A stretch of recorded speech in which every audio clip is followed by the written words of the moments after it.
गोपिका जीवनस्मरणं गोविन्द गोविन्द। सद्गुरु विठ्ठलदास महाराज की जय। பகவத் கிருபையினால நம்ம ஸ்ரீமத் பாகவதம் ஆரம்பிச்சு இந்த பாகவதத்தில் இருக்கிற ஹிருதயஸ்தானம் தசமஸ்கந்தம், அந்த தசமஸ்கந்தத்துக்கும் இந்த பாகவதனாகிய புருஷனுக்கு தசமஸ்கந்தம் ஹிருதயம் போல, அந்த தசமஸ்கந்தத்திலையும் பஞ்ச பிராணன் போல உள்ளது எதுன்னா இந்த ராசபஞ்சாத்தியாயி அப்படின்னு பெரியோர்கள்லாம் சொல்லுவாள். இந்த ராசபஞ்சாத்தியாய பலஸ்ருதியில பார்க்கும்போது ஹிருத்ரோகம் ஆசு அபஹினோதி, யார் இதை ஸ்ரத்தையா பாராயணம் பண்ணிட்டு வராலோ, காமக்ரோத லோபமோக மத மாத்சரியம்னு சொல்லக்கூடிய இந்த ஹிருத்ரோகங்கள்லாம் இருக்கே, அவைகள்லாம் நீங்கும் இந்த ராசபஞ்சாத்தியாய பாராயணம் பண்ணா அப்படின்னு இதுக்கு ஒரு பலஸ்ருதி. பகவான் இந்த ராசம் பண்ணும்போது ஏதோ 2 கை 2 கால் மனுஷனாக பண்ணாதபடிக்கு பகவானா இருந்து பண்ற, அதுதான் இங்க உள்ள பெருமை. மேல பிரபு நிறைய ஸ்திரீகளோட சேர்ந்து நர்த்தனம் ஆறுது, இதெல்லாம் பண்ண போறார். பகு நர்த்தகி யுக்த நிறுத்த விசேஷா ராசஹா. ராசஹா என்னன்னா நிறைய பெண்மணிகளோட நர்த்தம் பண்றதுன்னு. இதுக்காக ஒரு வைகுண்டவாசியா இருக்கக்கூடிய பிரபு இதுக்காக ஆசைப்படுறாரா அப்படின்னு பார்த்தோம்னா, முதல்ல இந்த கோபிகைகளுடைய பக்திக்கு பரமானுகிரகம் பண்ணணும்னு தீர்மானம் பண்ணினார். அதுக்கும் மேல பகவானால உண்டாக்கப்பட்டதுதான் இந்த உலகத்துல இருக்கிற அத்தனை விஷயம். காமமா இருந்தாலும் சரி, குரோதமா இருந்தாலும் சரி, லோபமா இருந்தாலும் சரி, மதமா இருந்தாலும் சரி, சுகமா இருந்தாலும் சரி, துக்கமா இருந்தாலும் சரி, ஸ்திரீயோ புருஷனோ ஜந்துவோ எதுவா இருந்தாலும் சரி, அசையும் பொருள் அசையா பொருள் எல்லாம் இந்த பகவானால உண்டாக்கப்பட்டதுதான். ஏதோ இந்த பெண்கள்லாம் தொட்டு நர்த்தனம் பண்ணினா அப்படின்னா, இந்த பெண்கள்லாம் தொடலைன்னா தான் தப்பு. ஏன்னா அந்த பெண்களை தொட்டுன்னு இருக்கனால தான் அவளை கோபிகைகள்னு சொல்றா. அப்புறம் இந்த ஸ்திரீகள் அந்த பேருன்னு சொல்றா. அப்படி பகவான் அவளை தொடலை அப்படின்னா பீரனை நீக்கி பிணமென்று பேரிட்டுன்னு அவ ஹிருதயத்துக்குள்ள அவர் தான் அந்தர்யாமியா இருக்கார். எல்லாருக்கும் அவர் தான் அந்தர்யாமியா இருக்கார். அதனால போய் தனியா ஒன்னு தொட்டு அதனாலதான் இவருக்கு சுகம் வரணும் அப்படின்றது பிரபுவுக்கு கிடையாது. இந்த பாஞ்சபௌதிகமா இருக்கக்கூடிய சரீரம் ஒரு மனுஷன் இந்துவனுக்கு தான், இந்திரியாராமனுக்கு தான் ஒரு பெண் மூலியமாக காமத்தினால சுகம் வர்றதெல்லாம் இந்த பாஞ்சபௌதிக சரீரத்துக்கு தான். பகவானுக்கும் அந்த பகவானுடைய சரீரத்துக்கும் அவருடைய அந்த அலாதியா இருக்கக்கூடிய சிருஷ்டியில எல்லாமே அவர் சிருஷ்டித்த போது இதனால சுகம் வரும், இதனால துக்கம் வரும், இப்படி பண்ணினாதான் சௌக்கியம்ன்றது அவருக்கு கிடையவே கிடையாது. நம்ம தெரிஞ்சுக்கணும். அப்பேற்பட்ட ராசலீல இது. ஏதோ ராசம்னா ஏதோ கோபிகைகளோட சேர்ந்துட்டு இப்படி ஆடினான்றது கிடையாது. அந்த கோபிகைகளுடைய பரம பக்தி என்னன்னு இந்த 29வது அத்தியாயத்துல தான் தெரியும். இதுல பிரணய கீதம்னு ஒரு கீதம் அற்புதமாக வரப்போறது. அந்த பிரணய கீதத்துல அவளுடைய பக்தி எப்படி ஆசை வச்சிருக்கா கிருஷ்ணர் மேல அப்படின்னு அவளுடைய அந்த மனோபாவத்தை அந்த பிரணய கீதத்துல காமிக்கக்கூடியது இந்த ராசபஞ்சாத்தியாயில இருக்கு. அது இந்த அத்தியாயத்துல தான் வருது. இந்த பாகவதத்துல பஞ்ச கீதங்கள் பிரசித்தமாக சொல்லுவா. முதல்ல நம்ம வேணு கீதம் கேட்டோம்.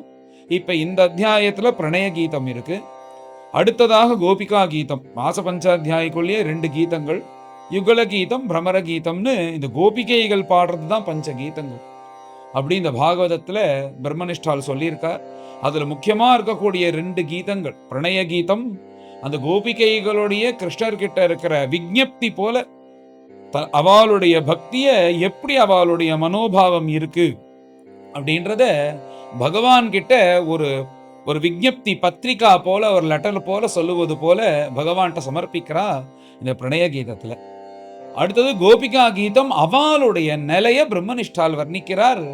எப்படி அவ கிருஷ்ணர் மேல பக்தி வைத்து எப்படி சர்வஸ்வமும் கிருஷ்ணர் தான், எப்படி அவளுடைய மனோபாவம் இருக்கு, கிருஷ்ணர் மறைந்த போது அவ எப்படி கிருஷ்ணரை குறிச்சு பாடினார்கள், எப்படி கிருஷ்ணரை குறிச்சு புலம்பினார்கள், கிருஷ்ணர்கிட்ட பக்தி பண்ணான்றது கோபிகா கீதம். இந்த கோபிகா கீதம் அவ்வளோ ரொம்ப ரொம்ப ரொம்ப முக்கியமானது. அதனாலதான் பஜன சம்பிரதாயத்துல இந்த கோபிகா கீதத்தை நடுப்புற திவ்யநாமத்துல முக்கியமான இடத்துல பாடுவது போல பெரியவாள்லாம் கொண்டு வச்சா இந்த கோபிகா கீதம் பாடணும்.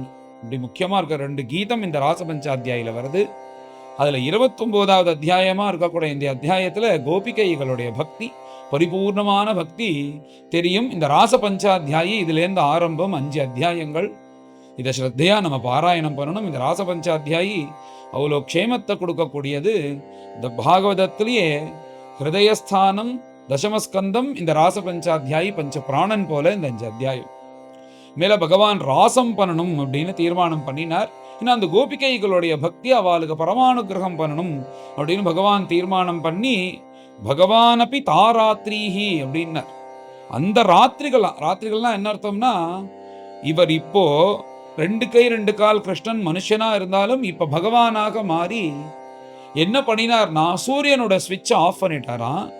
அந்த சந்திரனை கொண்டு வந்து தலைக்கு மேல நிறுத்திட்டாராம். சரத் பௌர்ணமி அஷ்டபதியில வரக்கூடிய இந்த ராசம் முழுக்க வசந்த பௌர்ணமியில வரும். பாகவதத்துல வரக்கூடிய ராசம் சரத் பௌர்ணமியில வரும். சரத் மாசம்னா சரத் பௌர்ணமின்னா அந்த அக்டோபர் நவம்பர் மாசத்துல வருமே, அந்த சரத் ருத்துவில அதுல வரக்கூடிய பௌர்ணமி தான் பாகவதத்துல இந்த ராசபஞ்சாத்தியாய வர்ணிக்கப்பட்டிருக்கு.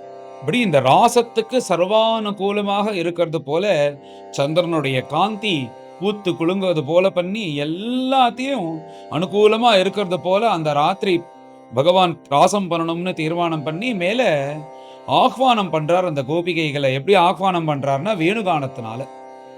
இங்க பகவான் வேணுகானம் வாசிக்கும் போது கோபிகைகள் மாத்திரம் வரணும்னு மனசுல நினைக்கிறார். இப்போ வேணுகானம் வாசிச்சா ஏன் கோபர்கள் காதுல விழுந்தலையா, கோப குழந்தைகளுடைய காதுல விழலையா, இல்ல நந்தகோபர் யசோதை இவா காதுல எல்லாம் விழலையான்னா எல்லா காதலையும் விழுந்தது. ஆனா இந்த கோபிகைகளுக்கு பரமானுகிரகம் பண்ணி அவளை வர வைக்கணும்னு பகவான் தீர்மானம் பண்ணி வாசிச்சதுனால பாக்கி பேர் எல்லோருக்கும் வரணும்னு தோணலை. எப்படி இந்த யஜ்ஞபத்னிகளுக்கு அனுகிரகம் பண்ணணும்னு வந்தபோது யஜ்ஞபத்னிகளுக்கு தரிசனம் கொடுக்கணும்னு போன பிரபு யஜ்ஞகத்திகளுக்கு தானே தரிசனம் கொடுத்தாரு. அந்த யஜ்ஞ தீட்சிதால் வந்து பார்க்கலையானோ அதே போல பகவான் இங்க வேணுவாத்தியம் வாசிக்கும் போது கோபிகைகள் வரணும் அப்படின்னு சங்கல்பம் பண்ணி வாசிக்கிறார். அதனால கோபிகைகள் மாத்திரம் வந்தார்களாம். இதனால பகவத் சங்கல்பத்தினாலதான் எல்லாம் நடக்கிறது. இன்னைக்கு நம்ம பாராயணம் பண்ணணும் அப்படின்னு கிருஷ்ணன் சங்கல்பம் பண்ணினாதான் நம்மளால பாராயணம் பண்ண முடியும்.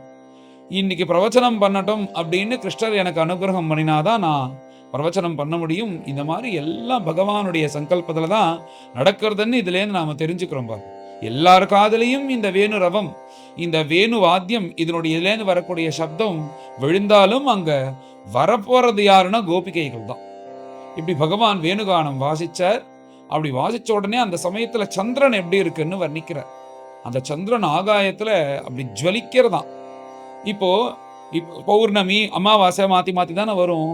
இது எப்படி வர்ணிக்கிறார்னா, ஒரு பிரிய தன் பிரியன் வருவானான்னு வெளியூர் போன அந்த பிரியனை பார்த்துட்டே இருக்கும்போது 10 நாளுக்கு அப்புறம் அந்த பிரியன் வந்துட்டான்னா அந்த பெண் எவ்வளோ சந்தோஷப்படுவாளோ அதே மாதிரி ஆகாயமும் காத்துன்னு இருக்கான்.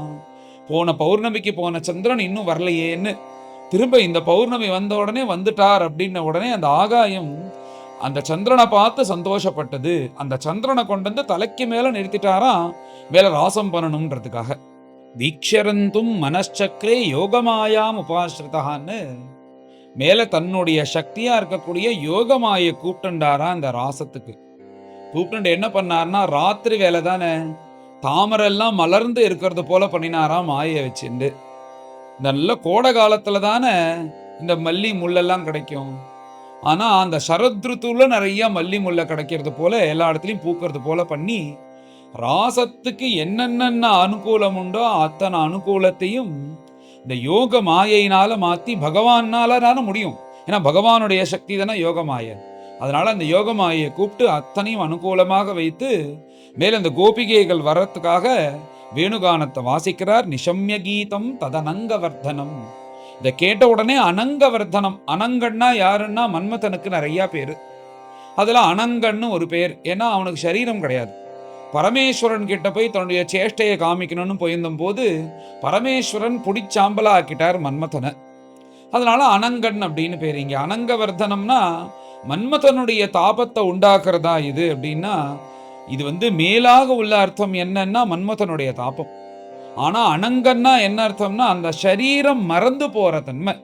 இந்த சரீரமே மறந்து போன தன்மைன்றது என்ன? யமநயம ஆசன பிராணாயாம பிரத்யாகார தாரண தியானம் சமாதின்னு அஷ்டாங்க யோகத்துக்கு போய் இந்த சரீரத்திலேயே மறந்து எந்த சமாதி ஸ்திதியில பகவானை பார்த்து அனுபவிக்கணும்னு யோகிகள் ஞானிகள்லாம் நினைக்கிறாலும் அந்த நிலைக்கு வாழ அழிச்சின்னு போய் அந்த நிலையில இந்த சரீரத்தை மறக்கிறது போல பண்ணிட்டு தான் இந்த வேணுகானம்னு அனங்கவர்தனம்னு உள்ள அர்த்தம் பார்த்தா அதுக்கு என்ன அர்த்தம்னா, அனங்கன்னா மன்மதனுடைய தாபத்தை உண்டாக்குறது இல்ல, இந்த சரீரம்னு ஒண்ணு இருக்கிறதே மறந்து போகிறது போல, இந்த சரீரம் வேற பகவான் வேற வேற உலகத்துல இருக்கிற விஷயங்கள் வேறன்னு இல்லாதபடிக்கு சர்வத்திர பிரம்மன் தான் இருக்குன்ற ஒரு எண்ணத்தை கொடுக்கறதா இந்த பகவானுடைய அந்த வேணுகானம்னு சொல்லி, அப்பேற்பட்ட பிரபு நம்மளுக்காக வேணுகானம் வாசிக்கிறாரே, நம்மளுக்கு பரமானுகிரகம் பண்ணணும்னு அந்த கிருஷ்ணன்ட்ட போயே ஆகணும், இந்த உலகத்துல இருக்கிற எந்த விஷயம் இந்த கிருஷ்ணனை விட உயர்வு கிடையாது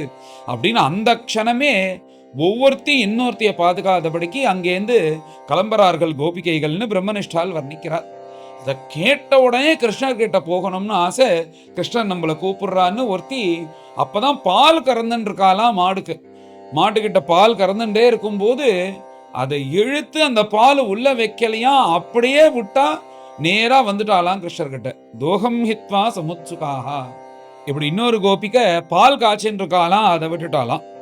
இன்னொரு கோபிக்க அங்க பரிவேஷந்தியா, அவளுக்கு ஆத்துக்காரியெல்லாம் பார்த்துட்டு சகாயம் பண்ணிட்டு இருந்தாலாம், அதை விட்டுட்டு கிளம்பி வந்துட்டாலாம். இன்னொருத்தி அப்பதான் பசிக்கிறதுன்னு சாப்பிடணும்னு சாதம் பிசைஞ்சு வாயில வைக்கிறாலாம், கைய கூட அலம்பிக்கலையா, அப்படியே கிளம்பி வந்துட்டாலாம். இப்படி ஒவ்வொருத்தர் ஒவ்வொரு காரியம் பண்றதா அப்படியே விட்டுட்டு வந்துட்டா. சில கோபிகைகள்லாம் அலங்காரம் பண்ணிக்கலாம் அப்படின்னு வஸ்திரம்லாம் தரிச்சுண்டு கண்ணாடி முன்னாடி உட்காந்துன்னு அலங்காரம் பண்ணிக்கணும் வர, அதை அப்படியே விட்டுட்டாலாம். சில பேர்கள் வஸ்திரம் தரிச்சுக்கிறதுக்காக வந்தாலாம், ஸ்நானம் பண்ணிட்டு வந்து வஸ்திரம் போட்டுக்காம வரலன்னு சொல்லாதபடிக்கு வித்தியஸ்த வஸ்திராபரணாக போட்டுக்க வேண்டிய வஸ்திரத்தை மேல உள்ளது கீழே, கீழே உள்ளது மேலன்ற மாதிரி போத்துன்னு வந்தாலாம். அந்த நிலையிலையும் அவளுக்கு லஜ்ஜன்றது ஸ்திரீகளுக்கு அவ்வளோ ஆழ்ந்த நிலையிலையும் இருக்குன்றது போல இருக்கு. கிருஷ்ணனை பார்க்கணும் போது ஏதோ போட்டுக்கணுமேனு சொல்லிட்டு அவசரத்துல எதை கட்டிக்கிறோம்னு தெரியாம உடம்புல சுத்திண்டு கிருஷ்ணன் கிட்ட போகணும்ன்ற ஆசையில கிளம்பி வந்துட்டா அப்படின்னு பிரம்மனிஷ்டால் வர்ணிக்கிறார். இப்படி கோபிகைகள் கிளம்பி வரா. அதுல சில கோபிகைகள் கிளம்பணும்னு நினைக்கிறாராம். அவ ஆத்துக்காரெல்லாம் பார்த்துட்டா, எங்கடி போற அப்படின்னு. இல்ல வேணுகானம், வேணுவாவது கானமாவது இந்த ராத்திரில எங்கேயாவது போவாளா அப்படின்னு சொல்லிட்டு அனுப்பாதபடிக்கு கதவை சாத்திட்டான். கதவை சாத்தினா கிருஷ்ணன்கிட்ட போகணும் போகணும் போகணும்னு இந்த மனசு ஏங்கிறது, கதறாலாம். தனியா உட்காந்துன்னு கிருஷ்ணா என்ன மாத்திரம் விட்டுட்டியே, என்ன மாத்திரம் விட்டுட்டியே, என்ன மாத்திரம் விட்டுட்டியேன்னு கிருஷ்ணரை நினைச்சு இப்படி விரக தாபத்துல அழும்போது என்ன ஆயிடுத்துன்னா, ஜென்ம ஜென்மமா வச்சு இந்த பாவம் முழுக்க போயிடுதான். இப்ப பாவம் முழுக்க போனதுனால கிருஷ்ணனுடைய ஸ்வரூபம் மனசுல தெரிய ஆரம்பிச்சிருது. கிருஷ்ணனுடைய ஸ்வரூபம் தெரிஞ்சதுனால புண்ணியமும் போய் கபில வாசுதேவன் சொன்ன போல அத்தியந்த உபரதி, எப்போ புண்ணியம் பாபம் நில் பேலன்ஸ் ஆறுதோ அப்ப பகவானோட இரண்டரை கலந்துரும் இந்த ஜீவன் சொன்னாரோ. இப்போ அழுததுனால பாவம் போயிடுத்து, பாவம் போனதுனால கிருஷ்ணன் தெரிஞ்சா, இப்ப கிருஷ்ணன் தெரிஞ்சதுனால புண்ணியமும் நாசமாயி அந்த கோபிகைகள் என்னன்னா, இங்கேருந்து ராசலீலத்துக்கு போகாத கோபிகைகள்லாம் பகவானோட நித்திய ராசத்துல சேர்ந்துட்டாலாம். அவளுக்கு இனிமே இந்த பிருந்தாவன வாசம் இங்கெல்லாம் இல்லாதபடிக்கு அவ உயிரே போயிட்டு தான் கிருஷ்ணனை நினைத்து கொண்டு, கிருஷ்ணன் நினைச்சுட்டே வந்து உயிர் பிரிஞ்சதுனால அவ நித்திய ராசத்துல சேர்ந்துட்டா அப்படின்னு பிரம்மனிஷ்டால் வர்ணிக்கிறார். இப்படி கோபிகைகள் வந்தா அப்படின்ன உடனே இதன் மத்தியில பரீட்சித் மகாராஜா கேள்வி கேட்கிறார். இவெல்லாம் கிருஷ்ணர் மேல ஒரு ஆசை, சாதாரணமான ஒரு ஆசையில தானே வரா, இப்ப ஏற்பட்ட ஆசையில வந்தானா இவாளுக்கு இது க்ஷேமத்தை கொடுக்குமா, இது பகவான் பரமாத்மான்னு நினைச்சு இவா வராளா அப்படின்னு கேட்கும்போது அப்படி நினைக்கவே நினைக்காதரா. இவாளுக்கு தெரியும் அவன் பரமாத்மான்னு, ஏதோ சரீர சுகத்துக்காக கோபிகைகள் வரல. ஏன்னா இவா பின்னாடி கதரும் போது அடுத்தடுத்த அத்தியாயங்கள்ல தெரியும் அவளுடைய மனோநிலை என்னன்றது. அதனால அவ அப்படி வரல. அதுக்கும் மேல உனக்கு நான் முன்னாடியே சொல்லியிருக்கேன், பகவானை நீ எப்படி வேணாலும் போய் அடையலாம், ஆனா உன்னுடைய எண்ணமானது சுத்தமா இருக்கணும், பரிபூர்ணமா இருக்கணும். பயத்தினாலே கம்சம் அடைஞ்சான், தேசத்தினால சிசுபாலன் அடைந்தான்னு உனக்கு நான் முன்னாடியே சொன்னனே. அதனால ஆசையினால அடைய முடியாதான்னு, பகவான் மேல இப்படி அலாதியான ஆசை வச்சதுனால பகவானை கண்டிப்பா இவாளுக்கு க்ஷேமத்தை தான் கொடுப்பான்.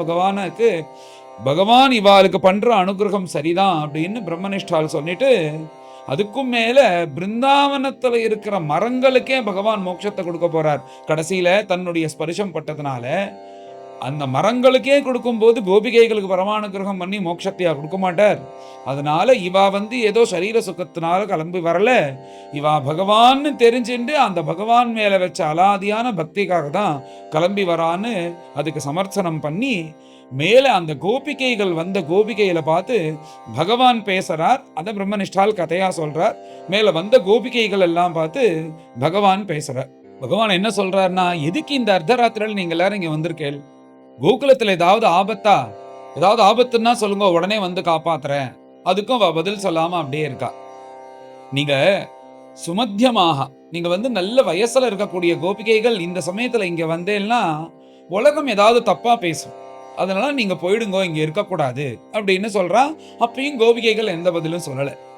அப்புறம் பகவான் மேல மேல சொல்லிட்டே வர்றார். ஓஹோ, இந்த சரத்ருத்துவா இருக்கிறதுனால ராத்திரி பிருந்தாவன காடு ரொம்ப அழகா இருக்கும், அதை பார்க்கறதுக்காக வந்திருக்கேளா? பார்த்தாச்சோன்னோ இங்க கிளம்புங்க, இதுக்கு மேல இங்க இருக்கக்கூடாது அப்படின்னு சொல்லிட்டு அவளை பரீட்சை பண்ணுவது போல பகவான் பண்ணி அவளை விரட்டணும், இங்கேருந்து அனுப்பணும்னு தான் பேசிண்டே வர. அதுக்கும் மேல அந்த கோபிகைகள்லாம் பார்த்து, நல்ல குடும்ப பெண்களுக்கு என்ன பாத்தியத்தைன்னா அவாளுக்குன்னு உள்ள ஒரு கடமை இருக்கேன், அந்த கடமையை சரியா செய்யணும். தன் புருஷனோ தன் கணவனோ தன் குழந்தைகளோ எப்படி இருந்தாலும் சரி, அவளுக்கு செய்ய வேண்டிய நீ கடமையை சரியாக செய்யணும். அவன் தப்பா இருந்தாலும் சரி, ரோகியா இருந்தாலும் சரி, ஜடமா இருந்தாலும் சரி, அதமனா இருந்தாலும் சரி, எப்படி இருந்தாலும் சரி, உன் கடமையை நீ சரியாக செய்யணும். உன் கணவனுக்கோ இல்ல உன் ஆத்துல இருக்கிறவர்களுக்கோ உன் குழந்தைகளுக்கோ அது செஞ்சாதான் சரி. அப்பதான் பூலோகத்துல சௌக்கியமா இருக்க முடியும். அதுக்கு மேல மேல் லோகங்கள்லாம் போய் சௌக்கியமா இருக்கும்னு எல்லா சாஸ்திரங்களும் சொல்றது. அதனால அவாவா கர்த்தவியத்தை சரியாக பண்ணுங்கோ. ராத்திரி இங்க வந்திருக்கேள், மேல இங்க இருக்கக்கூடாது, கிளம்புங்கோன்றது போல கிருஷ்ணர் சொல்லிட்டே இருக்கார். கடைசியா பகவான் அந்த கோபிகைகளை பார்த்து என்ன சொல்றாருன்னா, நீங்க இப்ப என்ன பாக்குறதுக்காக ஒரு வேலை வந்திருக்கேன்னா, என்ன அனுபவிக்கிறதுக்கு நிறைய விஷயங்கள் இருக்கு. நீங்க பகவத் குணம் மூலியமாகவோ இல்ல பஜன மூலியமாகவோ பாராயணம் மூலியமாகவோ தியானம் மூலியமாகவோ நீங்க என்ன பரிபூர்ணமா அனுபவிக்கிறது போல என் கிட்டையே இருந்தா உங்களால அனுபவிக்க முடியாது. அதனால இங்கேருந்து கிளம்புங்கோ அப்படின்னு சொல்லிட்டு பகவான் அவளை பரீட்சை பண்ணுவது போல இந்த மாதிரிலாம் சொன்ன உடனே மேல அவளுடைய மனசு அந்த கிருஷ்ணன் கிட்ட இருக்கிற பக்திய பிரணய கீதம்னு கொட்டி தள்ளுறா கோபிகைகள் அற்புதமாக. அதுதான் நீங்க மேல பிரணய கீதமாக வரப்போறது. பிரம்மனிஷ்டால் அதை அற்புதமாக வர்ணிக்கிறார்.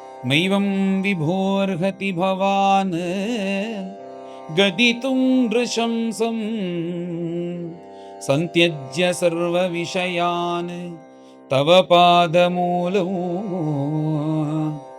பக்தா பஜஸ்வ துரவக்ரகமாத்யஜாஸ்மான் தேவோ யதாதி புருஷः பஜதே முமுக்ஷூன் மைவம் விபோர்ஹதி பவான் கதிதும் ரிஷம்சம். இந்த கோபிகைகளுடைய மனோநிலை எப்படி இருக்குன்னா, ஏதோ நீ மேல ராசமா ஆடப்போற, உன் கூட நர்த்தனம் பண்றதுக்காக நாங்க வரல, உன் பாத சேவை வேணும், உன் பாத சேவை வேணும்ன்றதுக்காக தான் அங்க அதை வந்திருக்கோம். மைவம் விபோர்கதி பவான் கதிதும் ரிஷம்சம் சந்த்யத்ய சர்வ விஷயான் தவ பாத மூலம். எங்களுடைய சர்வஸ்வம் தியாகம் பண்ணிட்டு உன்னுடைய திருவடி சேவைக்காக தான் நாங்க இங்க வந்திருக்கோம்.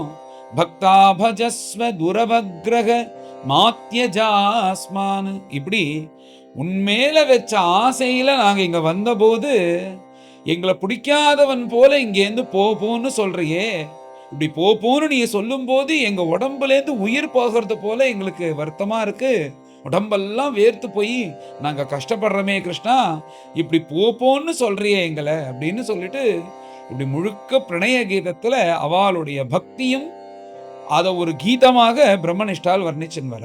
இப்படி எல்லாம் சொல்லிண்டே இன்னொரு அற்புதமான ஒரு விஷயம் கோபிகைகள் சொல்றா பகவானை பார்த்து. பக்தா பஜஸ்வ துரவக்ரக மாத்யஜாஸ்மானு. ஒரு பக்தன் வரான்னா உன்னை ஆசைப்பட்டு வைகுண்டம் வேணும்னு அவனை போய் ஆசையா காப்பாத்துறியோன்னோ, அந்த பக்தர்களுக்கு வைகுண்டம் கொடுக்கறது ஒண்டிதான் உன் வேலையா? அப்படி பக்திகளா இருக்கக்கூடிய நாங்கள் வந்திருக்கோம் உன்னுடைய சந்நிதிக்கு வரணும்னு, அந்த பக்தனை மாத்திரம் நீ வைகுண்டத்துக்கு அழைச்சின்னு போவ, எங்களை கைவிடுவியா அப்படின்றது போல, நாங்க பக்தைகளாக வந்திருக்கோம் உன் கூட உன் சேவை செய்யணும், உன் திருவடி சேவை செய்யணும்னு, அப்பேற்பட்ட எங்களுக்கு அனுக்கிரகம் பண்ணணும்னு சொல்லிட்டு அடுத்த ஸ்லோகத்துல யத்பத்ய பத்ய சுஹ்ருதாம் அனுவிருத்திரங்க ஸ்திரீனாம் ஸ்வதர்ம இதி தர்மவிதாத்வயோக்தோ.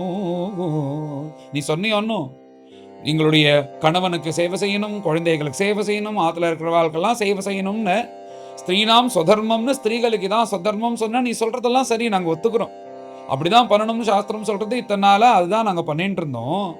அதுக்கும் மேல எங்களுக்கு ஒண்ணு தோன்றது, நாங்க இத்தனை நாளா பண்ணிட்டு இருந்தோமோனா யாருக்கு சிஸ்ரூஷ பண்ணணும், என்னுடைய கணவனுக்கு என்னுடைய குழந்தைகளுக்குன்னு உலகம் பார்க்கும்போது நினைச்சுட்டு இருக்கும். ஆனா உண்மையா பார்த்தா நாங்க சிஸ்ரூஷ பண்ணது உனக்கு தான் அப்படின்றா.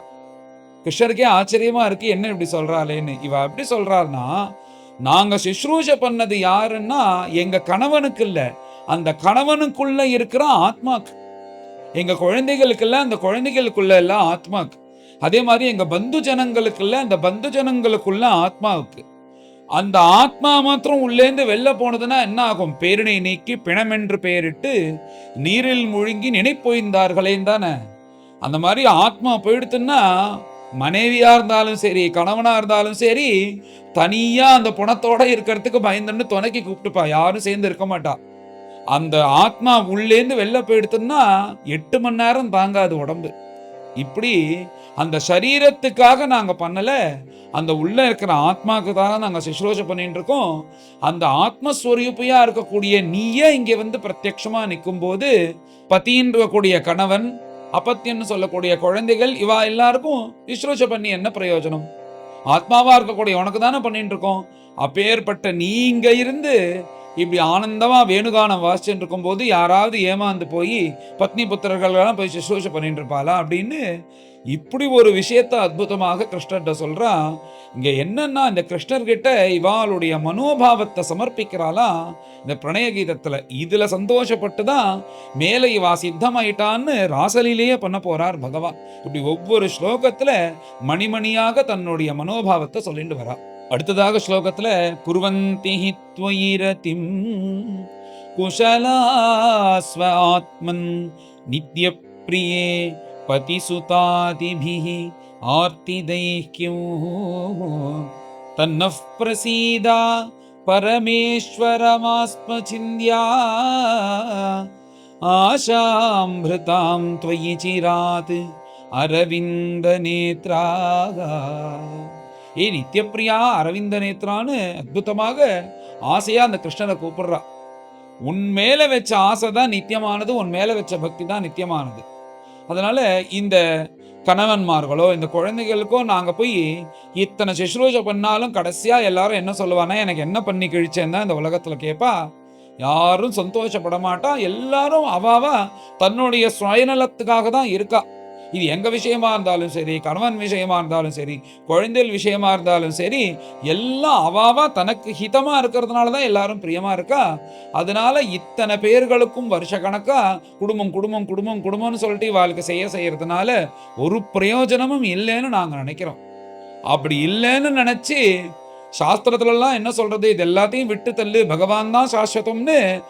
அப்பேற்பட்ட உன்னை பகவானா நம்பி உன் திருவடிக்கு வந்து உன்கிட்ட சேவை செய்யணும்னு வந்தா இங்கேருந்து போன்னு சொல்றியே, நீ சொல்றது நியாயமா அப்படின்றது போல அற்புதமாக இந்த ஸ்லோகத்தை சொல்றார்கள்.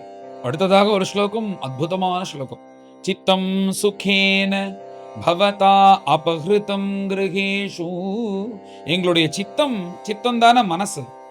அந்த மனசு நாங்க கஷ்டப்பட்டு ஏதோ ஒன்று வந்து அடையணும்னு யோகிகள்லாம் மனசை அடக்கி அடக்கி அடக்கி இந்திரியத்தெல்லாம் பறக்க விடாதபடிக்கு அடக்கி இப்படி கஷ்டப்பட்டு ஒன்று மனசுக்குள்ள பார்த்து ஒன்றை தியானம் பண்ணி அப்புறம் வந்து அடையறா. அந்த மாதிரிலாம் நாங்கள் வந்து கஷ்டப்பட்டுலாம் உன்கிட்ட பக்தியெல்லாம் பண்ணல. சித்தம் சுகேன பவதா அபஹிருதம் கிரகேஷு. எங்களுடைய சித்தமானது சுவாபாவிகமா உன்கிட்ட மயங்குவது போல ஆயிடுத்து. அதுவும் எப்படின்னா எங்களுடைய சாமர்த்தியத்தினால இல்ல, பவதா அபகிருத்தம், ஏன்னா முதல்ல இந்த நவநீத சௌரிய லீலெல்லாம் பகவான் ஏன் பண்ணினார்னா, இந்த கோபிகைகளா பிறந்து அவளுக்கு வெண்ணெய், பால், தயிர் இததான் ஆசை ஜாஸ்தியா இருந்தது. அங்கேருந்து தன்கிட்ட மனசு திருப்பணுன்றதுனால தான் இந்த நவநீத சௌரியங்கள்லாம் திருடினார். கிருஷ்ணர் வந்துருவான், கிருஷ்ணர் வந்துருவான்னு கிருஷ்ணனுடைய ஸ்மரண வரணுன்றதுக்காக. அப்புறம் அந்த வெண்ணப்பால் தயிர்லாம் போய் சர்வத்திர சதா சர்வத்திர எப்பொழுதும் மனசுல கிருஷ்ணனை நினைக்கிறது போல கிருஷ்ணனுடைய அந்த நவநீத சௌரியம் லீலைகள்லாம் பண்ணது. அதை சொல்றாளாம் இங்க, சித்தம் சுகேன பவதா அபகிருதம். நாங்க வந்து யோகிகள் மாதிரியோ பெரிய பெரிய சாதனை பண்ணுவது போல கஷ்டப்பட்டுலாம் எங்க மனசு உன்கிட்ட வரல, உன் கிருப்பையினால ரொம்ப சௌக்கியமா சுவாபாவிகமா வந்துருது. சித்தம் சுகேன பவதா அபகிருதம் கிருஹேஷு என்னிர்விஷதி உதகராவபி கிருஹ்ய கிருத்யே. அப்படி இருக்க எங்களை போயிட்டு ஆத்துக்கு போய் கிரக கிருத்தியங்கள்லாம் பண்ண சொல்றியே. பாதௌ பதம் ந சலதா தவ பாதமூலாத். அப்படி நீ போன்னு சொல்ற, நீ போன்னு சொல்ற, எங்கள்கிட்ட சொன்ன. நான் போன்னு யார்கிட்ட சொல்லணும்? எங்களுடைய 2 பாதத்துக்கிட்ட தானே சொல்லணும். எங்க பாதத்துக்கிட்ட பார்த்து நீ போ, ஆத்துக்கு போய் அங்க நடந்து போயிட்டு பாக்கி காரியங்கள்லாம் பாருன்னு நான் பாதங்கள்கிட்ட சொன்னா பாதோ பதம் நச்சலதா, அது ஸ்ட்ரைக் பண்றதா நான் போமாட்டேன் அப்படின்னு. தவ பாத மூலாது.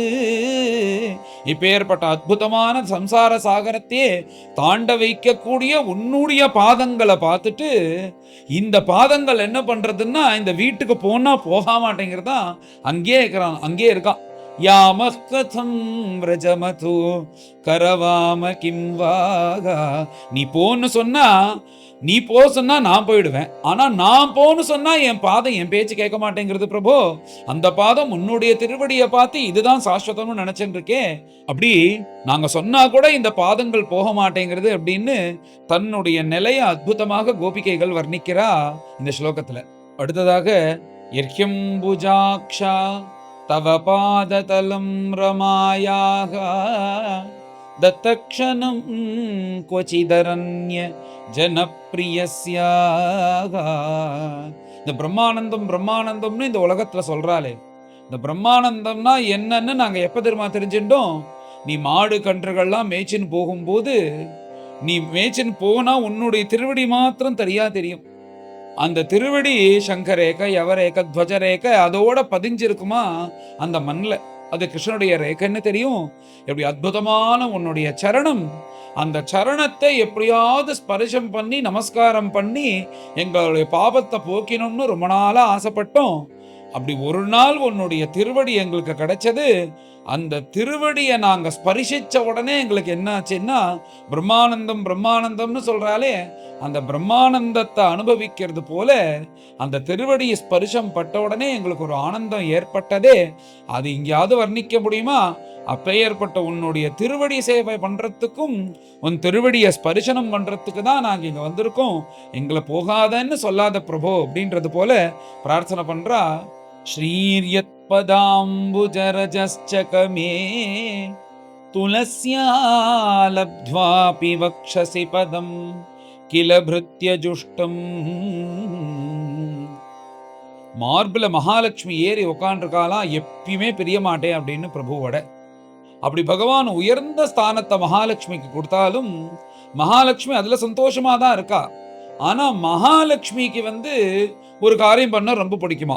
எப்பேற்பட்ட மகாலட்சுமின்னு வர்ணிக்கும் போது இந்த மகாலட்சுமியை நம்மள கட்டாட்சிக்க மாட்டாளான்னு இந்திரன் முதலிய தேவர்கள் பிரம்மதேவன் பர்யந்தம் எஸ்யா ஸ்வவீக்ஷண கிருத்தேன்னு எந்த மகாலட்சுமியினுடைய கட்டாட்சம் வேணும்னு கியூல நின்று காத்துட்டு இருக்காளோ அப்பேற்பட்ட மகாலட்சுமி பகவானுடைய மார்புல இருந்து கொண்டு, அந்த மகாலட்சுமிக்கு பிடிச்சது எதுன்னா பகவான் திருவடியில சம்பந்தப்பட்ட அந்த தூளி தான் ரொம்ப பிடிக்குமா. அப்படி அந்த தூளி வேணும்னு சொல்லிட்டு மகாலட்சுமியே தேடுறாளே. அந்த மகாலட்சுமி எங்க பிருந்தாவனத்துக்கு வந்தான்னா அப்படியே கூடையா அள்ளிண்டு போலாம். அப்பேற்பட்ட பாக்கியம் எங்க பிருந்தாவனத்துக்கு கிடைச்சது. எங்களுக்கெல்லாம் உன்னுடைய திருவடி தூளி கிடைச்சது. அந்த தூளிய ஸ்பரிசம் பண்ண உடனே எங்களுக்கு எல்லா பாபங்களும் போய் மனசு பரிசுத்தமா ஆச்சே. அப்பேற்பட்ட அந்த சரணதூளியை எங்களுக்கு கொடுத்தியே, அந்த சரணதூளி திரும்ப திரும்ப எங்களுக்கு வேண்டாமா? அந்த சரணதூளியை கொடு பிரபு, எங்களுடைய மனசுல இருக்கிற தாபத்தெல்லாம் நாங்க போக்கிக்கிறோம் அப்படின்னு இந்த ஸ்லோகத்துல சொல்றா. தன்னஃப் பிரசீதா விருஜினார்தன தேங்கிரிமூலம் பிராப்தா விஸ்ருஜ்ய வசதி த்வதுபாச நாசாகா த்வத்சுந்தரா ஸ்மித நிரீக்ஷண தீவ்ரகாம தப்தாத்மனாம் புருஷபூஷணா தேஹி தாஸ்யம். பிரபோ, நாங்கெல்லாம் நீ சொல்றது போல இந்த வீடு வாசல் மனைவி மக்கள்லாம் விட்டுட வரதெல்லாம் சாதாரணம் கிடையாது. எல்லாருக்கும் அந்த கிரந்தி பிடிச்சுன்னு இருக்கும். மேல நீயும் போய் அவளுக்கு சேவை செய்யறதான் சரி சரி சரி சரின்னு சொல்ற. ஆனா எங்க பாதங்கள் சொன்னா போக மாட்டேங்கிறது இந்த நிலையில் நாங்க இருக்கோம். இப்படி எல்லாருக்கும் சேவை செஞ்சுட்டு இந்த சம்சார வாழ்க்கையில நாங்க தப்பிச்சுட்டு இருக்கும் போது நீ அப்படியே மாடு மேய்த்தின்றே வரும்போது, கிருஷ்ணா உன்னை என்ன பார்ப்போம், என்ன எங்க பார்ப்போம், எப்ப பார்ப்போம்னு வருத்தத்தோட இருந்துட்டு இருக்கும் போது அப்படி என்ன பண்ணுவேன்னா, அப்படி கடைக்கண் பார்வையால ஒரு பார்வையை பார்த்து ஒரு சிரிப்பு சிரிப்பியே. அந்த சிரிப்பு தான் எங்களுக்கு எவ்வளோ கஷ்டம், கார்த்தால முழுக்க கஷ்டப்பட்டது முழுக்க அந்த சிரிப்புல சரியாயிடும். அப்பேற்பட்ட அந்த சிரிப்பை நீங்க கொடுக்க வேணாமா எனக்குன்னு சொல்லிட்டு, நாங்க ஏதோ நீ மேல ராசம் பண்ண போறோம், உன் கூட நர்த்தனம் பண்றதுக்காக வரல. தப்தாத்மனாம் புருஷபூஷணா தேஹி தாஸ்யம், உன்னுடைய சந்நிதியில கைங்கரியம் பண்ணக்கூடிய பாக்கியத்தை எங்களுக்கு கொடு, போதும் இந்த சம்சார வாழ்க்கை அப்படின்றது போல கோபிகைகள் சொல்றார்கள். மேல பகவானுடைய ரூபத்தை ஆனந்தமா ரசிச்சு வர்ணிக்கிறா. அதவா எப்படி அனுபவிக்கிறான்றத சொல்றா. விக்ஷ்யாலகாவிருத முகம் தவ குண்டலஸ்ரீ கண்டஸ்தலாதர சுதம் ஹசிதாவலோகம் தத்தாபயஞ்ச भुजदण्डयुगं विलोक्य वक्षश्रियै करमणञ्च भवामदास्यगा விக்ஷ்யாலகாவிருதமுகம். இங்க பகவான் அந்த கொண்டைய போட்டுருக்காரோனோ, அந்த கொண்டை போட்டுக்கிற அழகு, அந்த சுருட்டமா இருக்கக்கூடிய முடி, அந்த முடி அப்படியே அந்த நெற்றி பரியந்தம் இருந்து அந்த அலகபாரம் புஜ பரியந்தம் இருக்குமா, அது அப்படி தொங்கி அழகா இருப்பாராம் கிருஷ்ணர். ஒப்புரலக குல ஆவ்ருதானநாப்ஜம் விஜய சகே ரதிரஸ்துமே அனவத்யாக. ஹே விஜய சகே ரதிரஸ்துமே அனவத்யான்னு பீஷ்மாச்சாரியால் சொன்னார். இந்த அலகபாரத்தை பார்த்து மனசை அடக்கி அஷ்டாங்க யோகத்தை அபியாசம் பண்ணக்கூடிய பீஷ்மரே மயங்குறாராம். இப்படி ஒரு அழகா, இப்படி ஒரு அழகா அப்படின்னு பீஷ்மரே மயங்கிறான்ற போது கிருஷ்ணனுடைய ரூபத்தை பார்த்து ஆசைப்பட்டு இருக்கிற கோபிகைகளுக்கு ஆசையா இருக்காதான்னு விக்ஷ்யாலகாவிருத முகம், அதை பார்த்துட்டே இருக்கணும் போல இருக்குமா. அந்த மின்னுத்தி கைசங்கள்லாம் கீழே தொங்கிண்டு சுருண்டு சுருண்டா இருக்கும் போது தவ குண்டல ஸ்ரீ, காதுல குண்டலம் போட்டு இருக்காரா. அந்த குண்டலத்தினுடைய அழகு, பகவானுடைய சரீரம் அந்த கலரே கொஞ்சம் டார்க்கா கருப்பா தானே இருக்கும். அப்போ அந்த குண்டலம் டால் அடிக்கிறதா பகவானுடைய காதுல. தவ குண்டல ஸ்ரீ கண்டஸ்தலாதர சுதம் ஹசிதாவலோகம். அந்த குண்டலம் பகவானுடைய கன்னத்துல படுறது. பகவானுடைய கன்னம் எப்படி இருக்குன்னா பல பல பல பல பல பலன்னு கண்ணாடி மாதிரி இருக்கான். யாராவது நெத்திக்கிட்டுக்கணும்னா போய் பகவானுடைய கன்னத்து பக்கத்துல நெத்திக்கிட்டுக்கலாமா, அப்படி பல பல பல பலன்னு ஒரு அற்புதமான ஒரு முகம். அதுல இந்த குண்டலம் டால் அடிக்கிறது போல தெரியறது. விக்ஷ்யாலகாவிருத முகம் தவ குண்டல ஸ்ரீ கண்டஸ்தலாதர சுதம் ஹசிதாவலோகம். இப்படி அழகா மூஞ்சி வச்சுட்டு சிரிக்காதபடிக்கும் உமனா மூஞ்சி வச்சுருந்தா நன்னாவா இருக்கும். அப்படி பகவான் ரொம்பவும் சிரிக்கிறது இல்லையா, அதுக்காக சிரிக்கா இருக்கிறதுலாம் மந்த ஆசத்தோட அப்படி சிரிச்சுட்டு இருக்காராம். அப்படி சிரிச்சுட்டு இந்த முகத்தோட இருக்கிற கிருஷ்ணரை பார்க்கும்போதே ஆசையா இருக்கும். அப்படி இருக்கிற பிரபு ஏதாவது ஆபத்து வந்ததுன்னா அப்படி 2 கையை தூக்கி காண்பிப்பாராம். ஒவ்வொரு அங்கத்தையும் பார்க்கும்போது ஒவ்வொன்றும் ஞாபகம் வருது அவளுக்கு. அதை சொல்றா. இப்படி புஜத்தை பார்த்தா அந்த கோபிகைகளுக்கு என்ன ஞாபகம் வருதுன்னா, எத்தனை கஷ்டம் வந்தாலும் அபயம்ன்றிய, அந்த நெருப்புல இருந்து குடிச்சு காப்பாத்தின, அப்புறம் மழை வந்தபோது கோவர்தனத்தை தூக்கி காப்பாத்தின, அத்தனை அசுரர்கள் வரும்போது அத்தனை பேரையும் சம்ஹாரம் பண்ணின, எந்த கஷ்டம் வந்தாலும் அபயம்ன்றிய. இப்ப முதல்ல கேட்கும் போதே இந்த கோபிகைகளை பார்த்து ஏதாவது கஷ்டமா, எதுக்கு இந்த ராத்திரில வந்து கேளுந்தானே பகவான் கேட்கிறார். அதனால எங்களுக்கு கஷ்டம் வர்றதுக்கு முன்னாடி எது எங்களை காப்பாத்துறதுன்னா உன் புஜம்தான். அந்த புஜம் அப்புறம் தான் காப்பாத்துறது. அந்த புஜம் என்ன பண்றதுன்னா, தத்தாபயம் ச புஜதண்ட யுகம் விலோக்கிய, அந்த 2 கையும் தூக்கி நீ அபயம்னு சொல்றியே, அந்த புஜத்தை பார்த்தா எங்களுக்கு ஆசையா இருக்காதா? அப்படி அபயம்னு சொல்லக்கூடிய அந்த புஜத்தை பார்க்கணும்னு வந்திருக்கோம். வக்ஷஸ்ரீயை கரமணஞ்ச பவாமதாஸ்யா, நான் ஏதோ உன்னை அடையணும், இந்த சரீர சுகத்துக்காகலாம் வரல. நீ எப்பயுமே மார்பள மகாலட்சுமியோட நித்தியவாசத்தோட மகாலட்சுமியோட தான் இருப்பேன்னு எங்களுக்கு தெரியும். நாங்கெல்லாம் இந்த மாதிரி எல்லாம் உங்ககிட்ட வரல கிருஷ்ணா. உன்கிட்ட தாசிய பக்தி பண்ணணும், உன்கிட்ட தாசியம் பண்ணணும், உன்கிட்ட கைங்கரியம் பண்ணணும்ன்றதுனாலதான் இங்க வந்திருக்கோம்னு பகவானுடைய ரூபத்தை அற்புதமாக கோபிகைகள் இந்த ஸ்லோகத்துல வர்ணிக்கிறான். அடுத்ததாக காஸ்திரங்கதே கலபதாயதமூர்ச்சிதேனா, இங்க என்ன சொல்றாருன்னா, உன்னுடைய வேணுகானம், உன்னுடைய ரூபத்தை பார்த்தா எங்களுக்கு ரோமாஞ்சம் ஏற்படுறது. ரோமாஞ்சம்னா எங்களுக்கு ஒண்டியா ஏற்பட்டதுன்னா யாருக்கு ரோமாஞ்சம் ஏற்பட்டதுன்னு வேணுகீதத்தை பார்த்தாலே தெரியுமே. அங்க இருக்கிற பிருந்தாவனத்துல உள்ள மரங்களுக்கு ரோமாஞ்சம் ஏற்பட்டது, இந்த கோவர்தன மலைக்கு ரோமாஞ்சம் ஏற்பட்டது, யமுனா நதிக்கு ரோமாஞ்சம் ஏற்பட்டது, அங்க இருக்கிற மான்களுக்கு ரோமாஞ்சம் ஏற்பட்டது, மயில்களுக்கு ரோமாஞ்சம் ஏற்பட்டது, பசுக்களுக்கு ரோமாஞ்சம் ஏற்பட்டது, அங்க இருக்கக்கூடிய பட்சிகளுக்கு ரோமாஞ்சம் ஏற்பட்டது, அசையும் பொருள் அசையா பொருள் இத்தனைக்கும் உன்னுடைய ரூபத்தையும் உன்னுடைய வேணுகானத்துல இப்படி எல்லாத்துக்கும் ரோமாஞ்சம் ஏற்பட்டதே. அப்படி எல்லாருக்கும் பரமானந்தத்தை கொடுத்துட்டு எங்களுக்கு அனுகிரகம் பண்றதுக்காக இந்த பிருந்தாவனத்துல சஞ்சாரம் பண்ணிட்டு பிரபு. அப்பேற்பட்ட உன்னுடைய பரம பவித்திரமான கைகள்னாலையும் கால்கள்னாலையும் எங்களை ஸ்பரிசிச்சு எங்க சரீரத்துல தெரிஞ்சோ தெரியாமலோ இருக்கிற எல்லா பாப்பங்களையும் போக்கிடணும் அப்படின்றது போல அற்புதமாக இந்த பிரணய கீதத்தை அந்த பகவானுக்கு சமர்ப்பிக்கிறார்கள். அவளுடைய அந்த நிலைய அழகாக ஒரு உத்தம பக்தி லட்சணம். இது ரொம்ப ஆழ்ந்து சொன்னோம்னா நிறைய விஷயங்கள் இதுல சொல்ல முடியும். ஆனா இது பரிபூர்ணமா பார்த்தா அவளுடைய நிலை, இந்தனுடைய நிலை எல்லாருக்கும் புரியாது. இந்த பக்தி, இந்த மனோநிலைன்றது அப்படி பக்தியினுடைய பராகாஷ்ட.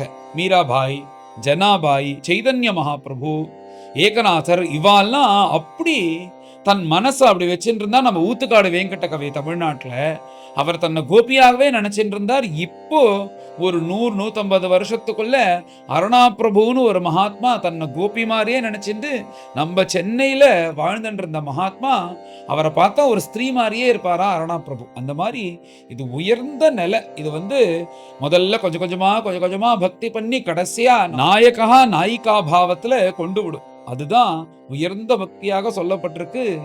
அந்த நிலையில இருந்து கோபிகைகள் சர்வஸ்வமும் கிருஷ்ணனுக்கு அர்ப்பணம் பண்ணிட்டா. சரீரம், மனசு, வாக்கு, காயம் இப்படி அர்ப்பணம் பண்ணி அவளுடைய நிலைய பகவான் கிட்ட அற்புதமாக இந்த பிரணய கீதத்தை சொல்லி முடிக்கிறார்கள் கோபிகைகள். இப்படி கோபிகைகள் சொன்ன உடனே அவளுடைய மனோநிலை எப்படி இருக்கு, போன்னு சொன்னா போயிடுறாளான்னு பகவான் பரீட்சை பண்ணுவது போல பண்ணா அவ 100க்கு 1000 மார்க் வாங்கிட்டாலாம். அப்படி சொன்ன உடனே சந்தோஷப்பட்டு மேல ராசலீல பண்ணலாம் அப்படின்னு பகவான் தீர்மானம் பண்ணினார். பகவான் இப்ப எப்படி இருக்காருன்னா, அப்படி ஆகாசத்துல பார்த்தோம்னா மினுக்கு மினுக்கு மினுக்குன்னு அத்தனை நட்சத்திரங்களுக்கு நடுப்புற ராஜா போல சந்திரன் எப்படி ஜொலிப்பாரோ அதே மாதிரி கீழே பார்த்தா இத்தனை கோபிகைகள் நடுப்புல இந்த கிருஷ்ணச்சந்திரன் ஜொலிக்கிறார். அந்த கோபிகைகள் கூட ஆடுறது, புல்லாங்குழல் வாசிக்கிறது, நர்த்தனம் பண்றது, அப்பப்ப பாடுறதுன்னு இப்படி பரம சந்தோஷமா அந்த கோபிகைகள் கூட ராசலீலையா ஆரம்பிச்சார். இப்படி அற்புதமான ராசலீலை நடந்துருக்கு. கோபிகைகள்லாம் பரமானந்தப்படுறா. எப்பேற்பட்ட கிருஷ்ணன், அந்த கிருஷ்ணனை பாதஸ்பர்ஷம் பண்ணுமா, கிருஷ்ணன் நம்மள்ட்ட பாப்பானா பேசானா அப்படின்னு இந்த கோபிகைகளுக்கு இப்படி பரமானுகிரகம் பண்ணும்போது எல்லோரும் பரம சந்தோஷப்பட்டு இருக்கா. அந்த ராத்திரி ராசலீலையில அப்படி பட்டுண்டே இருக்கும்போது அவளுக்கு உள்ள மனசுலேருந்து ஒரு சாத்வீக அகம்பாவமானது உண்டாச்சு. என்னன்னா இப்படி வைகுண்டவாசியா இருக்கக்கூடிய பிரபு பகவானே நம்ம பக்கத்துல வந்து நின்னுண்டு ஆடுறானா ஏதோ நமக்கு கொஞ்சம் பக்தியும் சௌந்தரியமும் இருக்கு, அதனாலதான் கிருஷ்ணன் நம்ம பக்கத்துல வந்து ஆடுறான்னு இப்படி ஒரு சௌபக மதம் சாத்வீகமான ஒரு அகம்பாவம் வருதான். இந்த சாத்வீகமான அகம்பாவம் இருந்தாலே பகவான் ஓடி போறார். அப்புறம் வந்து எல்லாத்தையும் பண்ணிட்டு என்னுடைய சாமர்த்தியம் எல்லாம் நடக்கிறதுன்னா பகவான் வந்து விமுக்கனா ஆயிடுவார் அவன்கிட்ட. உன்னுடைய சாமர்த்தியத்தெல்லாம் பார்ப்போம், ஒரு காலம் வரும் அப்ப வச்சுக்கிறேன்னு சொல்லிட்டு பகவான் அந்த இடத்துல இருக்க மாட்டார். அதனால அகம்பாவம் மாத்திரம் ஒரு பொழுதும் கூடாது. அகம்பாவத்தோட இருக்கவே கூடாது. நான் பண்றேன்னு நினைக்கவே கூடாது. எல்லாம் பகவத் கிருப்பைன்னு நினைச்சுட்டு இருக்கணும். இங்க பார்த்தா இவாள்லாம் ஏதோ பெருசா அகம்பாவம் எல்லாம் பட்டுள்ள. இவாளுக்கு என்னன்னா இந்த பக்தி பண்ணி அப்பேற்பட்ட பக்தி கிருஷ்ணன்ட்ட பண்ணமேன்னு ஒரு ஆத்ம சந்திருப்தியில நமக்கு ஏதோ கொஞ்சம் பக்தி இருக்கு, கொஞ்சம் சௌந்தரியம் இருக்கு, அதனால பகவான் நம்ம கூட இப்படி ராசம் பண்றான்னு இப்படி அவளுக்கு எண்ணம் தோடின உடனே இது கூட இவாளுக்கு இருக்கக்கூடாதுன்னு பகவான் தீர்மானம் பண்ணி என்ன பண்றாருன்னா அங்கு அப்பொழுதே மறைந்தார். ஏதோ அங்கேருந்து ஓடிலாம் போல, அப்படி ஆடிண்டே இருக்கும்போது ராசலீல பண்ணிண்டே இருக்கும்போது பகவான் மறைந்தார் அப்படின்றதோட இந்த அத்தியாயத்தை பிரம்மனிஷ்டால் பூர்த்தி பண்றார். இப்படி பகவான் மறைஞ்சு 24 மணி நேரம் கோபிகைகள் தப்பிக்கிறது எனக்கே மனசு வர மாட்டேங்கிறது. அதனால மேல 2 அத்தியாயம் 3 அத்தியாயத்துக்கு இந்த தாசா மாவீர பூச்சௌரிகி சொல்லித்தான் ஆகணும். ஏன்னா 24 மணி நேரம் கஷ்டப்பட்டு இருப்பா கோபிகைகள். திரும்ப வந்து நம்ம நாளைக்கு தான் பாராயணம் பண்ணுவோம். அதனால இந்த தாசா மாவீர பூச்சௌரிகி சுருக்கமாக சொல்லிடுறேன். இப்போ இப்படி தப்பிச்சுட்டு இருக்கும்போது அங்க பகவான் ஆவிர்பவிச்சார் அப்படின்றது இதுக்கு அடுத்த அத்தியாயம். அவ வந்து தப்பிக்கிறா, அதுக்கு அடுத்தது கோபிகா கீதம், அது முடிச்சுதான் வருது. அந்த தாசா ஆவிரபூச்சௌரிகின்னு பகவான் ஆவிர்பாவம் மாறார் அப்படின்றத இப்போதைக்கு சுருக்கமா சொல்லுவோம். இங்க பகவான் இவாளுக்கு அனுகிரகம் பண்ணணும்ன்றதுக்காக இங்க மறையறார். அப்பேற்பட்ட பிரபு பின்னாடி வரப்போறார். இந்த மறைஞ்சார் அப்படின்றதோட பிரம்மனிஷ்டால இந்த அத்தியாயத்தை பூர்த்தி பண்றார். மேலே எல்லோரும் கறந்து இந்த அத்தியாயத்தை பாராயணம் பண்ணுவோம். அச்சைகோனத்ரிம்சோऽध्यायः श्रीशुकोवाच भगवानपि तारात्रिः शरदोत्फुल्लमल्लिकाः वीक्ष्य रन्तुं मनश्चक्रे योगमायामुपाश्रितः दोडुराजः ककुभः करैर्मुखम् प्राच्याविलिम्पन्नरुणेन शन्तमैः सचर्षणीनाम् उदगाच्छुचो मृजन् प्रियः प्रियाया इव दीर्घदर्शनः दृष्ट्वा कुमुद्वन्तमखण्डमण्डलं रमाणनाभं नवकुङ्कुमारुणं वनं च तत् कोमलगोभिरञ्जितं जगौकलं वामदृशां मनोहरं निशम्य गीतं तदनङ्गवर्धनं व्रजस्त्रियः कृष्णगृहीतमानसाः आजग्मुः अन्योन्यमलक्षितोद्यमाः स यत्र कान्तो जव लोलकुण्डलाः दुहन्त्यः अभियुः काश्चित् दोहं हित्वा समुत्सुकाः पयोधिश्रुत्य संयावम् अनुद्वास्यापराययुः परिवेशयन्त्यः तद्धित्वा पाययन्त्यः शिशून् पयः शुश्रूषन्त्यः पतीन् काश्चित् अश्नन्त्यो अपास्य भोजनं लिम्पन्त्यः प्रमृजन्त्योऽन्या अञ्जन्त्यः काश्च लोचने व्यत्यस्तवस्त्राभरणाः काश्चित् कृष्णान्तिकं ययुः ता वार्यमानाः पतिभिः पितृभिः भ्रातृबन्धुभिः गोविन्दापहृतात्मानः नन्यवर्तन्त मोहिताः अन्तर्गृहगताः काश्चित् गोप्यः अलब्धविनिर्गमाः कृष्णं तत् भावनायुक्ताः दध्युर्मीलितलोचनाः दुःसहप्रेष्ठविरह तीव्रतापधुताशुभाः ध्यानप्राप्त अच्युताश्लेष निर्वृत्या क्षीणमङ्गलाः तमेव परमात्मानं जारबुद्ध्यापि सङ्गताः जहुः गुणमयं देहं सद्यः प्रक्षीणबन्धनाः। राजोवाच कृष्णं विदुः परं कान्तं न तु ब्रह्मतया मुने गुणप्रवाहो परमः तासां गुणधियां कथम्। श्रीशुक उवाच उक्तं पुरस्तादेतत्ते चैद्यः सिद्धिं यथागतः द्विषन्नपि हृषीकेशं किमुताधोक्षजप्रियाः नृणां निःश्रेयसार्थाय व्यक्तिः भगवतो नृपः अव्ययस्य अप्रमेयस्य निर्गुणस्य गुणात्मनः कामं क्रोधं भयं स्नेहम् ऐक्यं सौहृदमेव च नित्यं हरो विदधतः यान्ति तन्मयतां हि ते न चैवं विस्मयः कार्यः भवता भगवत्यजे योगेश्वरे ईश्वरे कृष्णे यत एतद्विमुच्यते तादृष्ट्वान्तिकमायाताः भगवान् व्रजयोषितः अवदत् वदतां श्रेष्ठः वाचः पेशैः विमोहयन्।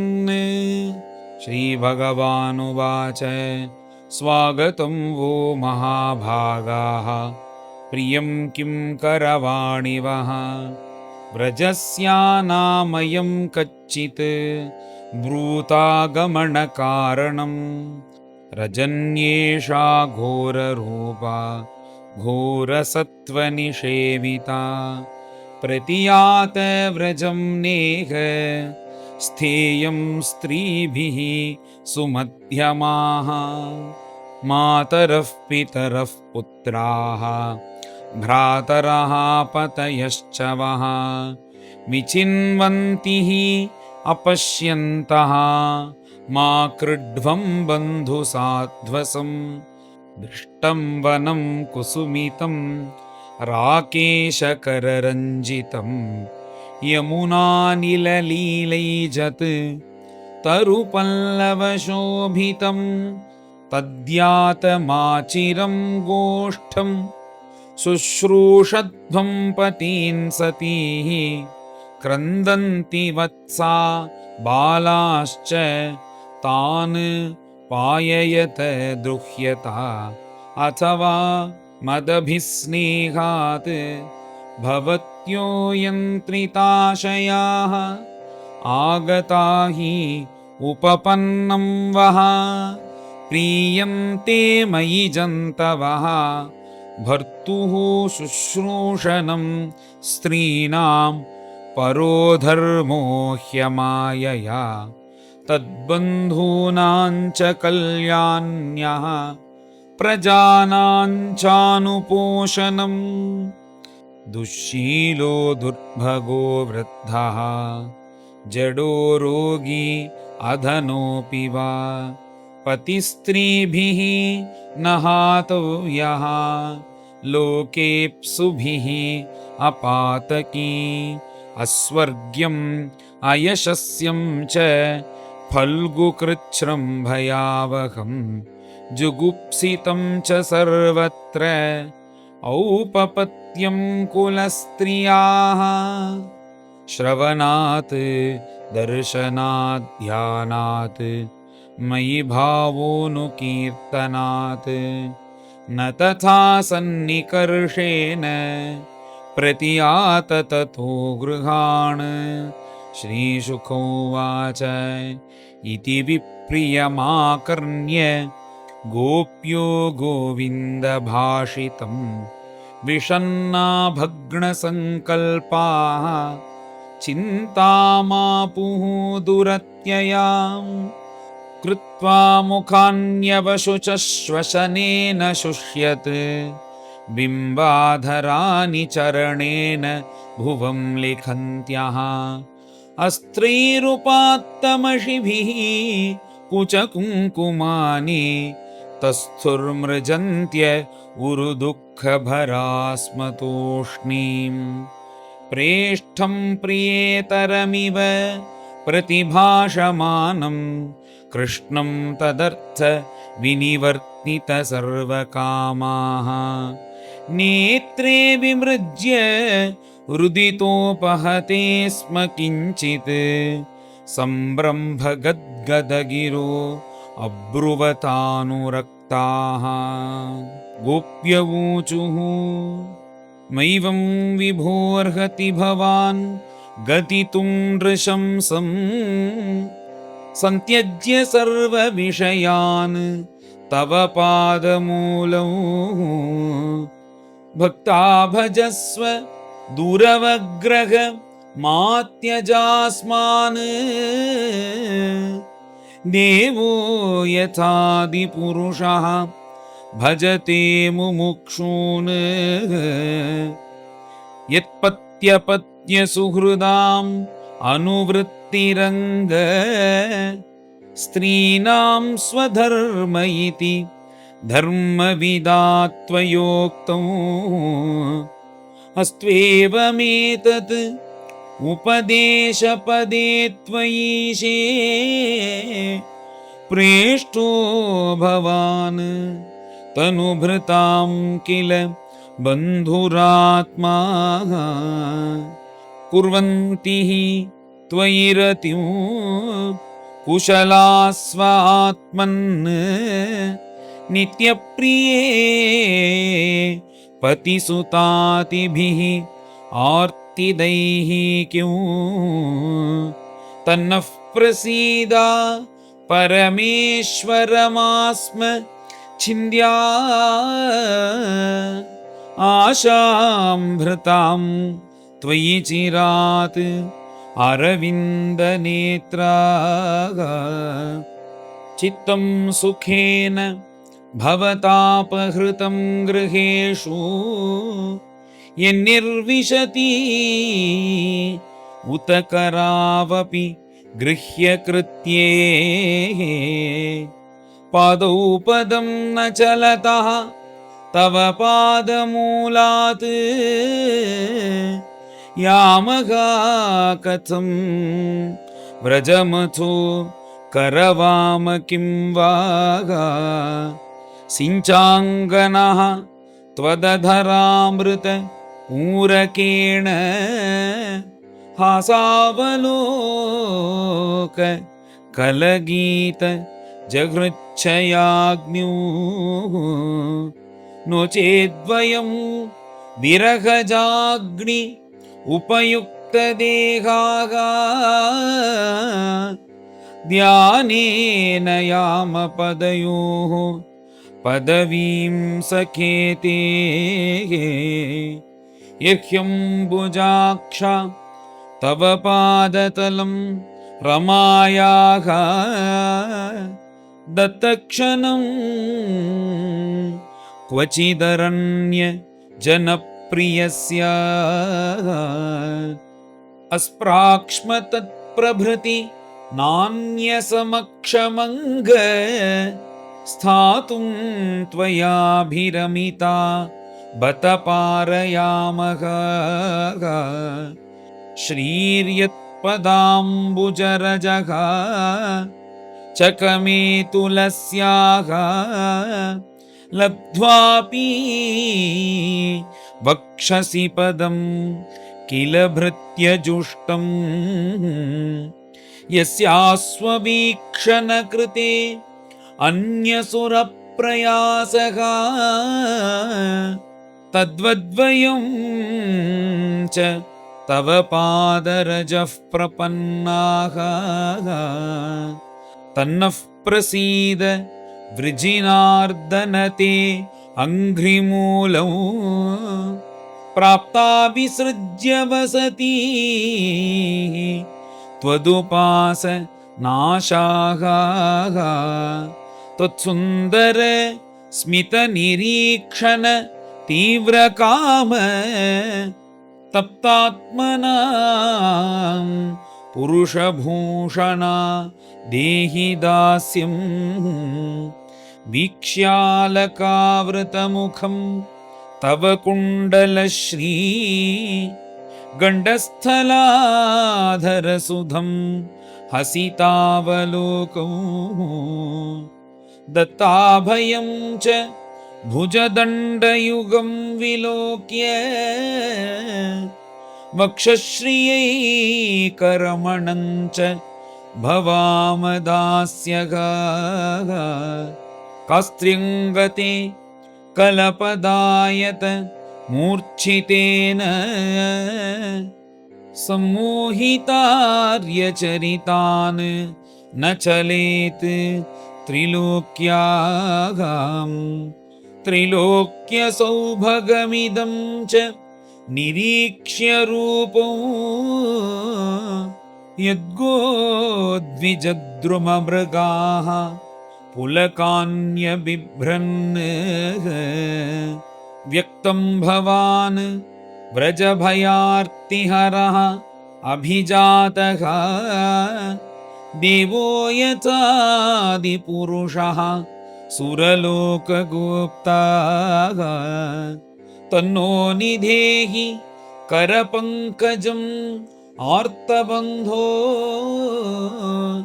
तप्तस्तनेषु च शिरस्सु च किङ्करीणाः।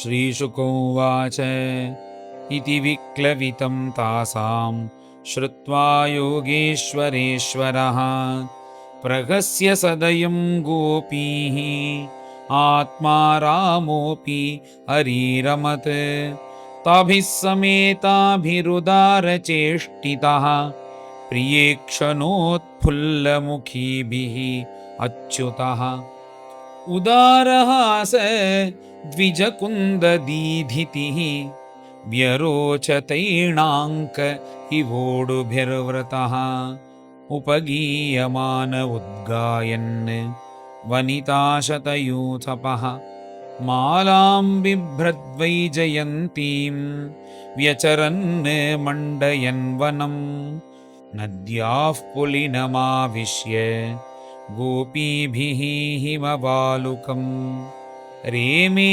तत्तरलानन्द कुमुदामोदवायुना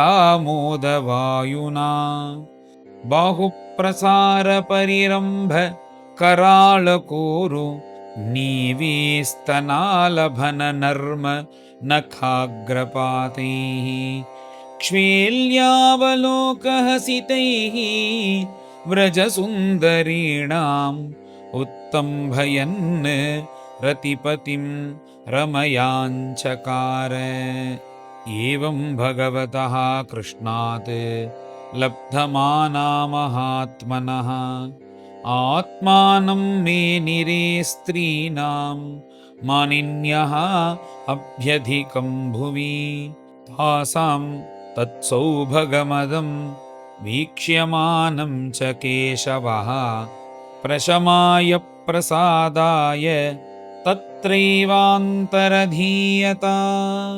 श्रीहरये नमः। श्रीहरये नमः। इति श्रीमद्भागवते महापुराणे पारमहंस्यां संहितायां दशमस्कन्धे पूर्वार्धे भगवतः रासक्रीडावर्णनं नाम 39. गोपिका जीवनस्मरणं गोविन्द गोविन्द। सद्गुरु विठ्ठलदास महाराज की जय।